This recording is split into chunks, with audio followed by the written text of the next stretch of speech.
this game has a total of 3 different names. The Japanese title is Kage no To, or Tower of Shadows, which not only has the best box art, but it's also my personal favorite naming convention out of the bunch. Tower of Shadows just captures the ominous dread vibe they're going for here, and it puts the focus on the work that went into the Shadow engine. Then comes the US release of Lost in Shadow, which ditches the good box art and replaces it with a strange homage to the Wizard of Oz, with its yellow brick road in the foreground and emerald in the background. Not very appealing. I also want to draw attention to the back of the box, where the advertisers for this game did a real good job. Just look at all these features. Journey through a land in shadow. Shouldn't that say as a shadow? Whatever. Adventure with a spangle. The fuck's a spangle? Manipulate light. Okay, that's pretty good. And the best feature of them all, complete your quest. Well, I'm sold. Credit where it's due. Hudson Soft crushed it with their standout spine art. They truly stand out among the rest of the shovelware I own. And finally, there's the European release of A Shadow's Tale, which just sounds like a failed PBS kids show. Oh my god. They use the Thug Life font. They use the Thug Life font. What the hell? Alright, so Lost in Shadow. Another game introduced at Konami's extremely awkward 2010 E3 presentation. Hey, gentlemen. Save it for the ring. Save it for the ring. So they hired a man without a soul to describe the game's story and main features to an audience that was already severely confused after having been subjected to this absolute shit show of a press conference. The protagonist of the story is the shadow of a boy who has been separated from his body. The shadow's main goal is to reunite with his physical form. A massive tower and the land around it stands in the shadow's way. To make matters worse, a shadow mass has placed itself in the heart of the tower and is consuming the souls that lie inside.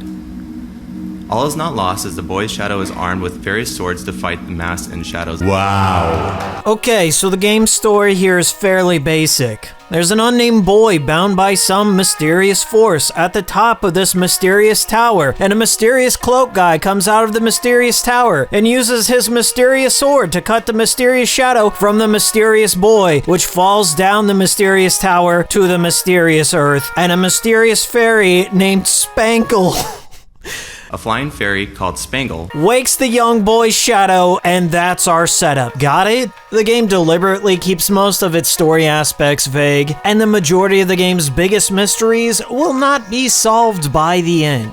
Go in with those expectations and you'll be fine. At this point in time, it's almost a relief to me to play a game that's just primarily a game. It's an experience that doesn't expect you to become invested beyond just enjoying the gameplay and world that it sets up. Just traversing the floors of the tower and listening to the pretty good music. You flip a switch, you pick up some keys, fight the bad guys, all with the common goal of climbing the tower. Don't give up, senpai! Lost in Shadow is what I would call an ethereal experience. It channels the sense of isolation found in many similar 2D platformers to come before it. You've probably already played this game without actually having played it before. I'm not one to fault a game that follows in the footsteps of proven concepts to come before, so long as there's enough deviations in the formula to let the experience stand on its own. What sets Lost in Shadow apart is by far the dynamic shadow engine contained within, which, all things considered, was a damn impressive feat for the Nintendo Wii. Even though the underpowered console lacks a much-needed anti-aliasing ability to smooth out its rough edges, and it's quite obvious they employed the smoky foreground to many of the layers as an attempt to cover up the sharp edges, I still think it falls into the category of an atmospheric, low-budget, beautiful game, and at the end of it all, it doesn't bother me all that much. Now, if you've been following my channel for a while, you could say I have taken a shining to games developed around a shadowy gimmick. That's why, nearly 10 years since its release, I find myself inexplicably drawn to the seemingly forgotten art house platformer. And after 100% completion of the game, I stepped back from the experience and I wondered, why did a decent game with an interesting premise released on one of the most successful consoles of all time fail to become a franchise? Maybe it had something to do with the closure of Hudson Soft, as Lost in Shadow and Calling marked the last two titles released by the company, before it folded completely into Konami. Oh, and there was also a Bonk the Caveman game in development with a title that was too on the nose, Bonk Brink of Extinction, but I'm still uncertain if it was a casualty of the 2011 Tohoku earthquake, or worse, Konami. Not funny. Now, from reading reviews around the time of its release, I have to say, Lost in Shadow was thrown untold amounts of shade by the gaming press, who responded with claims of unoriginality. There's more Ico and Prince of Persia comparisons than you could shake a Wiimote at. Drawing as much inspiration from Jordan Mechner's classic Prince of Persia as from Team Ico's gloomy, haunting aesthetics, Hudson's Wii exclusive Lost in Shadow seemingly begs for gamers' attention. Looks suspiciously like it came out of the world of Ico or Shadow of the Colossus. The result is, quite blatantly, the original Prince of Persia remade in the style of Ico. Influence, however, would be the much beloved Ico, which also happened to deal with the void-traversing mysterious Sunlit Tower to avoid a vaguely nefarious fate. At first, in video game terms, take the stark world of Limbo, smash it into the light and not all of Echo Crumb's content, and mix it with some of Ico's. The art style is a great deal to Team Ico, like Hudson should probably just cut those guys a check now and get it over with. Okay, we get it. It bears some slight similarities to Ico. I guess it was the little boy protagonist and the dusky bloom spread over a dilapidated castle that led many to the comparison. But I certainly do not consider Lost in Shadow to be a wholesale rip-off of the works of Fumito Ueda, and by this point in the history of games, I think it was a little unfair to claim that any game belonging to the genre of a 2D platformer as owing any part of its framework to any other 2D platformer. Lost in Shadow was like a victim of circumstance because it was being released during the peak saturation of ethereal 2D platformers. From the late 2000s to the early 2010s, experimental 2D platformers were fashionable. It became commonplace for some bohemian nobody to come out of the woodwork and try to plant their undeserved butt cheeks at the game developer table next to Miyamoto for their fresh new ideas consisting of, what if I deconstructed Mario, but also Prince of Persia? This was game design driven by an inferiority complex. Indie devs were out to prove to their Roger Ebert / father figure stand-in that games were indeed art, and my monochromatic platformer was different from the others. It was truly about the colors you didn't see all along, but you're too dumb to understand me.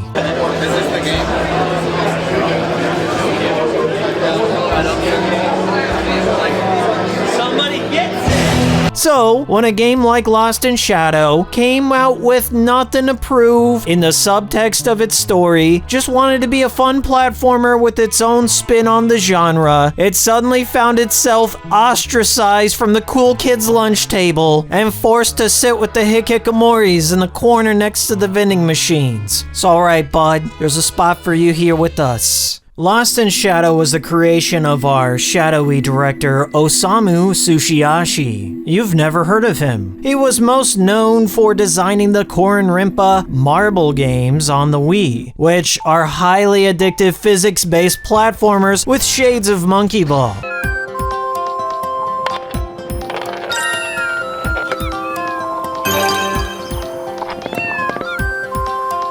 There's little animals that make noises when they roll around. I love this game. Now, sometime in 2009, Osamu was sitting in a park where he noticed kids playing a game of shadow tag, an activity he was fond of as a child. It's like regular tag, but the person who's it has to tag the other player's shadows. Those are the rules. Anyways, Osamu wondered if he could use this concept of shadow tag in a video game. So he whipped out his copy of Marble Saga to use the game's built-in level editor to design what would become the prototype levels for Lost in Shadow. These experiments served as the foundation for the level design in the final game. At some point, he hit the limitations of the game engine, and his team decided to create a brand new engine from scratch. Osamu also cited two other inspirations for the look of Lost in Shadow, and Aiko wasn't one of them. The first being an old photo of the Negishi racetrack that he came across when he was cleaning out his house, which served as the root inspiration for the Tower of Shadows. And the other being the post-apocalyptic look of Hayao Miyazaki's future boy Conan. His love for the art of Miyazaki might have played a role in his choice to hire Hiromasa Ogura, who was a background artist for Studio Ghibli's Spirited Away and Ghost in the Shell. Adding a veteran in the animation industry to advise the look of the game was a key ingredient to giving Lost in Shadow its weathered steampunk style. But yeah, let's just reduce all the work that went into this game to looks like Aiko and call it a day. All I'm saying is that there's more to this game beyond the Aiko-y surface, but most of the game's harshest critics out there didn't even have the patience to see it through to the end. One of the lowest ratings for Lost in Shadow on Metacritic came from GameCritics.com, a trusted and respected resource of video game criticism. The author's biggest gripe was with the core mechanic, which he states that he enjoyed but wished for more experimentation. My biggest issue with Lost in Shadow is that its strongest asset, being a shadow, is barely utilized. To be fair, I was impressed by a few times by very specific scenes. For example, once when the camera angle was just right and the sense of controlling a flat shadow in a three-dimensional world was on full display. Another memorable time was when the light source of an area was tilted to simulate a sunset, and my shadow elongated to a ridiculous degree, enabling a leap to a seemingly out-of-reach handhold. Unfortunately, clever bits like this are entirely too few and far between. Look, I don't want to call this guy out over a nearly 10-year-old review for glossing over some key mechanics, but he did, and I am. The biggest feature of Lost in Shadow is this brand new mindset you have to adopt when taking on the challenges the game presents. You have to think about how 3D objects in the foreground cast shadows on the background. Though I will agree with the author, later in the same article he chalks a lot of the limitations of this engine to the underpowered Wii, which is our main bottleneck to how creative the developers could actually get. But even with the confines of the Wii, they managed to design some intuitive levels that would have to contort and move based on a dynamic point of light, of which players are sometimes given control of in certain segments. They also designed the shadow corridor levels from a three-dimensional perspective, with the capability of full rotation, 1 year before Phil Fish's Fez was besmirching the good name of Nipponese game developers. But this last thing I couldn't ignore. There was also one major feature that the author omitted from his review: the three-dimensional levels where the Shadow Boy takes the form of a Light Boy to interact with the world in the foreground. About halfway through the game, you earn this power to step through these gates of light, which allows you to see a new perspective of the tower. In Castlevania fashion, this gift gives you access to brand new areas and allows for you to uncover secrets you left behind in previously visited locations. This Light Boy aspect was deliberately kept under wraps in the promotional material for the game. It's a nice surprise that does radically change how you view this game about halfway through.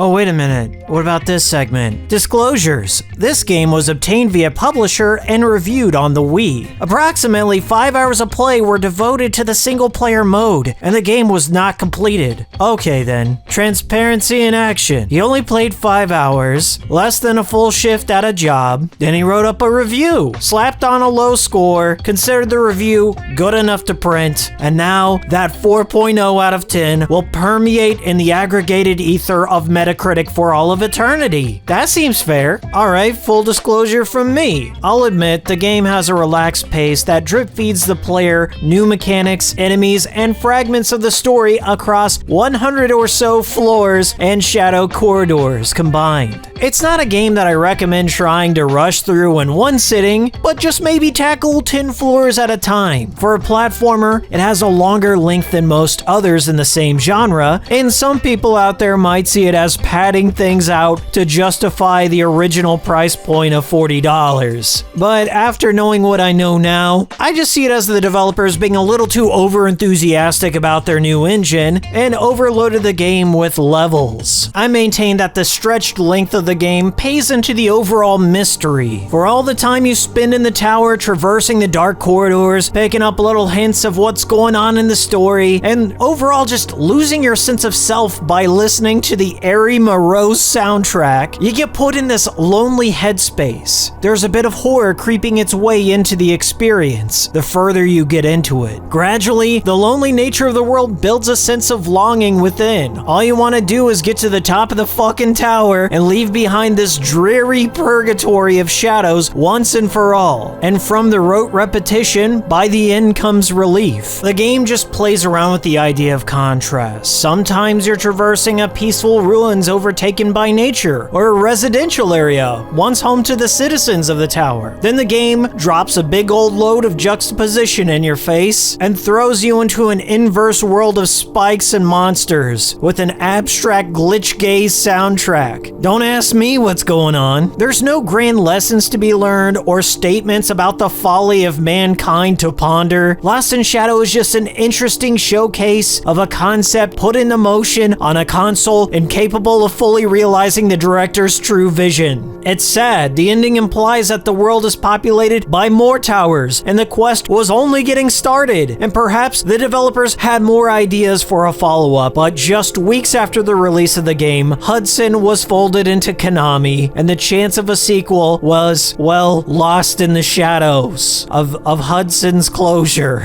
Look, people pay for these metaphors. Patreon.com/Hikiko. This game is very hard to come by. It took me over a month to get the copy that you're seeing now. Turns out, they released the game digitally on the Wii U's eShop. Obtain this game by whatever obscure means, be it the Wii U or hunting down a physical copy, but trust me when I say, it's worth your time and you're gonna love it.